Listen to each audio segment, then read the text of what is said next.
పక్షాలకు కనువిప్పు కలిగేలా రైతు సదస్సు. రాబోయే 4 సంవత్సరాల్లో రైతు కండ్లలో కాంతిని చూస్తాం. రాష్ట్ర వ్యవసాయ శాఖ మంత్రి తుమ్మల నాగేశ్వరరావు మహబూబ్నగర్లో ఘనంగా ప్రారంభమైన రైతు పండగ. వీళ్ళు 1 year అయిన సందర్భంగా రైతు పండగ పేరుతో సెలబ్రేషన్స్ చేస్తున్నారు. జనాలు అడుగుతున్నారు, ఇంకొక వైపున రైతులు అడుగుతున్నారు, మేమేం అడగట్లా, మీరు ఈ రుణమాఫీలు, రైతు బంధులు ఇవన్నీ కావాలి. పంట పండించిన రైతుకి కొనుగోలు కేంద్రాలకి ధాన్యాన్ని తీసుకొస్తే ఆ ధాన్యం సరైన టైంకి కొని మద్దతు ధరని ఇస్తున్నారా లేదా? ఇది గొప్పగా చేయండి, ఇంకేం అడగరు రైతులు. ఇప్పుడు నేనేమంటున్నా, ఇప్పుడు రైతు పండగ అంటున్నారు. ఈ తెలంగాణలో 36% భూమి కేవలం కౌలు రైతులే సాగు చేస్తున్నారు. 36% ఆఫ్ ల్యాండ్, 100%లో అంటే మొత్తం సాగు చేస్తున్న భూమిలో మీరు ఏదో అన్నారు కదా, 1 కోటి ఎకరాలు ఆ పైన ఎకరాలు ఏదో, అన్ని ఎకరాల్లో సాగు చేస్తున్న భూమిలో ఎవరు సాగు చేస్తున్నారు? ఆ భూమి ఎవరు ఆ ధాన్యాన్ని కొనుగోలు కేంద్రాలకు, వ్యాపారులకు అమ్ముతున్నారు? దాదాపు 36% కౌలు రైతులే.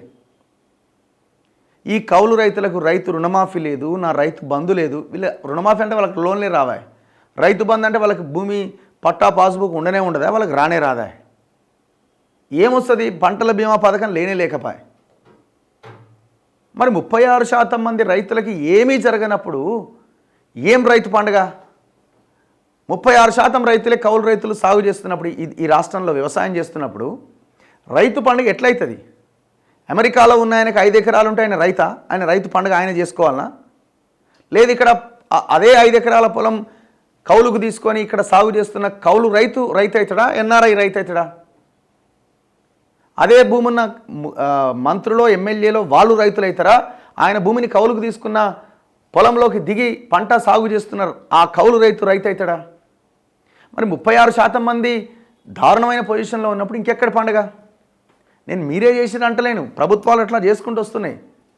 మేము వచ్చింది మొన్ననే కదా, 1 year అయింది కదా. మరి ఏమి కార్యాచరణ వాళ్ళ కోసం రూపొందించారు? మీరు ఏం కార్యాచరణ రూపొందించారు? రైతు పండగ, రైతు ఎప్పుడూ సంతోషంగా లేడు. రైతు పండగ చేసుకునే పరిస్థితి ఏ ప్రభుత్వాలు కల్పించలే.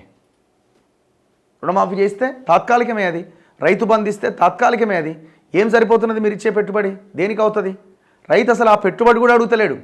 సరే, మీరు ఆ స్కీమ్లను అలవాటు చేశారు కాబట్టి రైతు బంధు అని రైతులు అడుగుతున్నారు. కానీ రైతులకి పండించిన పంటకి సరైన మద్దతు ధర మీరు ఇవ్వగలిగితే, పంట నష్టపోయినప్పుడు పంటల బీమా పథకాలని ఇంప్లిమెంట్ చేయగలిగితే అసలు ఇంకేం అక్కర్లే. అదే రైతు పిల్లలకి విద్యని సరిగ్గా అందించగలిగితే, అదే రైతుకి ఏమైనా జబ్బు పడ్డప్పుడు ప్రభుత్వ వైద్యం అందించగలిగితే ఇంకేం అడుగుతారండి? మీరు చెప్పండి.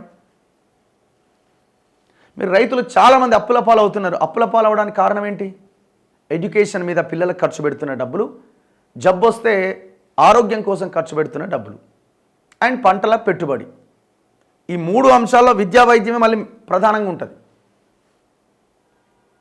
మరి రైతు ఎక్కడ పండుగ చేసుకోవాలా?